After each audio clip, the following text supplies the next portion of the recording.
पहाड़ जैसा हौसला कैसे टूटता है, उम्मीदें कैसे चकनाचूर होती हैं, बसा बसाया इलाका कैसे उजड़ता है, आशियाने कैसे बिखरते हैं। पल पल दम तोड़ता जोशीमठ इसका जीता जाता उदाहरण है। सवाल यह है कि आखिर इसका जिम्मेदार कौन है। यह है चार धाम ऑल वेदर रोड के तहत बनाया जा रहा हेलंग मारवाड़ी बाईपास। इसके बनने से जोशीमठ से बद्रीनाथ धाम की जो दूरी अभी तक 45 किलोमीटर हुआ करती थी वो काफी कम रह जाएगी। लेकिन इल्जाम ये है कि फिलहाल तो इस सड़क का निर्माण तबाही को ही करीब ला रहा है। इस वजह से काम रोक दिया गया है। ये वही बाईपास है। हालांकि इसका काम जिस तरीके से जोशीमठ में जब ये धसान शुरू हुआ है उसके बाद से यहाँ इसका काम जो है रोक दिया गया है। ये जो पहाड़ आप देख रहे हैं ऊपर की तरफ, इसी पहाड़ पर जोशीमठ शहर बसा हुआ है। जब तेज तेज ब्लास्ट होते हैं लोगों के आरोप के तहत कि जिसकी वजह से उनके जो है घरों में भी दरारें आती हैं। इससे पहले इलाके के लोगों ने इस सड़क के खिलाफ आंदोलन चलाया भी था और सड़क का काम रोक दिया गया था। तब हेलंग मारवाड़ी बाईपास का मामला सुप्रीम कोर्ट तक पहुंचा था, लेकिन तब केंद्र सरकार ने चीनी सीमा क्षेत्र तक सेना की आवाजाही की आसानी का हवाला दिया था, जिसके बाद सुप्रीम कोर्ट ने निर्माण कार्य को हरी झंडी दे दी थी। हेलंग बाईपास से आपने रिपोर्ट देख ली। कुछ लोग एनटीपीसी के प्रोजेक्ट को भी दरारों के लिए जिम्मेदार ठहरा रहे हैं। हमारे रिपोर्टर ने वहां पहुंचकर सच की पड़ताल की।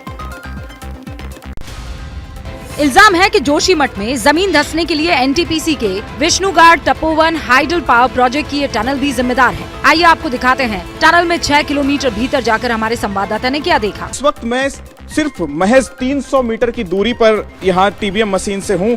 ये एनटीपीसी की टनल है। सामने आप देखेंगे, हम आपको पूरी टीबीएम मशीन के पास आपको लेकर के जाएंगे।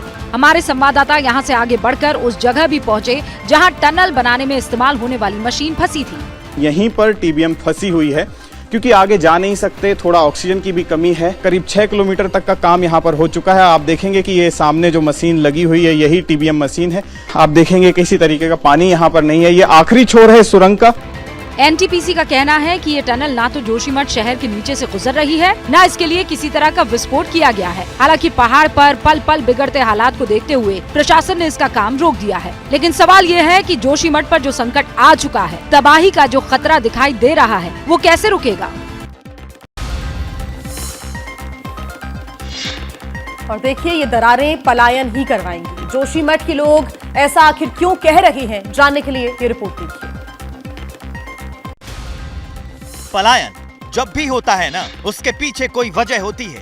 कौन अपना आशियाना छोड़कर जाना चाहता है, कौन अपनी पुश्तैनी जमीन छोड़कर जाना चाहता है, किसे अपने लोग प्यारे नहीं, कौन अपने इलाके से मोहब्बत नहीं करता। लेकिन ये जो जोशीमठ की दरारें हैं, ये पलायन ही कराएंगी, घर बार छुड़वाएंगी, दूर ही तो करेंगी अपनों को अपनों से, अपने घर से, खेत से, खलिहान से। इन परिवारों को देखिए, जोशीमठ में इनका घर जब तक रहने लायक था रहे, लेकिन अब स्थिति खराब है। प्रशासन का आदेश आ गया है, घरों पर लाल निशान लगा दिया गया है, तो ये लोग अपने घर छोड़कर जा रहे हैं, अपना मकान छोड़कर जा रहे हैं, अपना अरमान छोड़कर जा रहे हैं। हमने कहा था, एप्लीकेशनें भी दी थी, पर उस वक्त सबने हमारा मजाक उड़ाया था।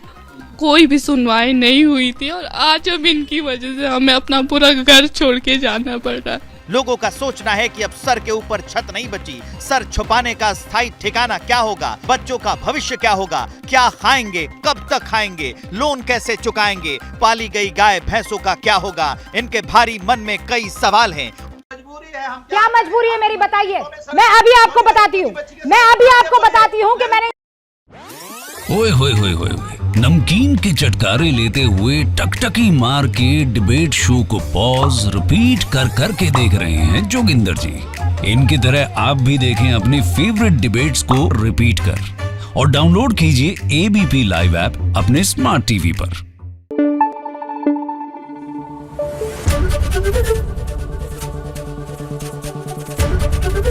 एबीपी न्यूज आपको रखे आगे।